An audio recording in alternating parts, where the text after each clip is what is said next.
대선 이후 안철수 대표의 거취에 이목이 집중되고 있습니다. 과연 안철수 대표는 어떤 역할을 맡게 될까요? 제가 국회의원으로서 여러 가지 열심히 입법 활동을 했습니다만 그걸 직접 성과로 보여주는 그런 행정적인 업무는 할 만한 기회를 가지지 못했습니다. 여러 가지 역할을 할 수 있겠습니다만 우선은 국민의 힘을 보다 더 실용적이고 중도적인 정당을 만드는 일에 공헌하고 싶다는 말씀드리겠습니다.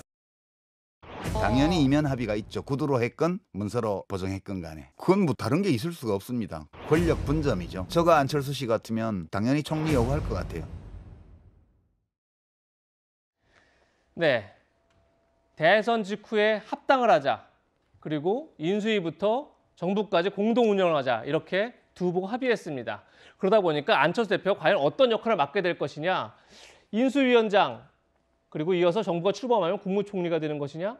아니면 합당한 당대표 혹은 지방선거에 출마하는 거 아니냐. 여러 가지 얘기가 있는데 이돈 의원님, 네네. 물론 뭐 자리를 놓고 서로 합의한 건 아니라지만 어쨌든 윤석열 후보도 내가 잘 돼야 당신의 미래도 열리는 것 아니냐 이렇게 얘기했다는 거 아니겠습니까? 그럼 안철수 후보도 여러 가지 고민이 있을 텐데 어떤 선택을 할 것으로 보입니까?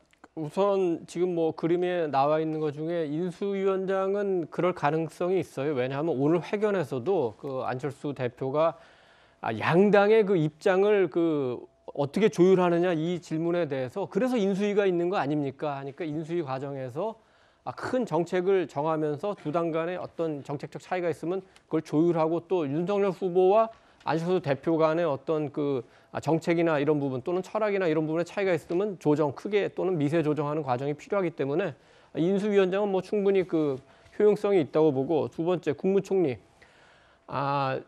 안철수 후보가 아까 그 회견에서 또 무슨 얘기를 했냐면 행정부 경험이 내가 부족했던 것 같다. 10년 정치를 하면서. 그렇기 때문에 총리로서 물론 이제 장관을 할 수도 있지만 지금 정치적 위상이 장관하는 것보다는 총리에 좀 더 가까울 것 같고 그렇게 된다면 본인이 강점 있는 분야 연금 개혁하자고 그랬죠. 그리고 의사로서 코로나 전문가죠. 그럼 보건복지부. 그다음에 이제 벤처 사업가로서 중소벤처기업부라든지 산업자원부라든지 또 본인이 오늘 비전으로 제시한 과학기술 정통부라든지 이런 분야를 직접 관장한다든지 또 이제 교수 출신이기 때문에 교육부까지 이런 분야에 대해서는 자기가 책임지고 어떤 성과를 내는 그런 가능성이 있고 당대표는 조금 여러 가지 고려가 필요합니다. 합당한 다음에 그러면은 안철수 후보가 당대표를 하느냐? 아까 또 역시 안 대표는 무슨 얘기를 했냐면은 조금 국민의 힘을 실용적으로 개혁하는 거를 우선적으로 하고 싶다는 얘기를 했어요. 그럼 뭐 당대표가 될 수도 있겠지만 이 협상 과정에서 윤석열 후보가 이준석 대표는 국민과 당원에 의해서 선출된 대표다. 그래서 임기를 보장해주고 싶어하는 것 같아요. 그래서 무리하게 합당한다고 해서 대표를 안철수 대표로 바꾼다면은 원치 않는 약간의 부작용이 있을 수 있기 때문에 그 부분은 조금 더 고려해야 될 거. 마지막으로 경기도지사는 사실은 협상 과정에서 국민의힘이 먼저 한 얘기고 이거에 대해서 굉장히 안철수 후보가 불쾌했었어요. 그래서 오히려 분란의 요인이었기 때문에 이건 전혀 고려사항이 아닙니다. 알겠습니다. 두 당이 합당을 약속했죠. 그러다 보니까 안철수 대표와 이준석 대표의 관계도 초미의 관심입니다. 오늘 두 사람은 서로의 관계에 대해서 이렇게 말했습니다. 저는 별로 관심 없는 이야기에는 귀를 기울이지 않습니다. 그래서 그 사람이 어떤 말을 했는지는 저는 잘 모릅니다. 나중에 좀 알려주십시오. 저는 그런 거 없습니다. 아마 안철수 대표께서 바른미래당 때 좀 이제 국민의당과 바른정당 출신 간의 갈등 속에서 아마 언젠간 저에게 속 터놓고 하실 말씀이 좀 있을 수는 있겠지만 그건 저는 여유를 갖고 봅니다. 항상. 그건 전혀 조건에 없었던 걸로 확인되고 있습니다. 네, 이준석 대표는 겉으로는 안 대표와 껄끄러울 게 없다 이렇게 말하고 있지만 합당 문제를 두고 선을 그는 듯한 그런 모습도 보이고 있습니다. 당권이라고 표현될 만한 어떤 것에 대한 조율은 딱히 할 생각이 없습니다.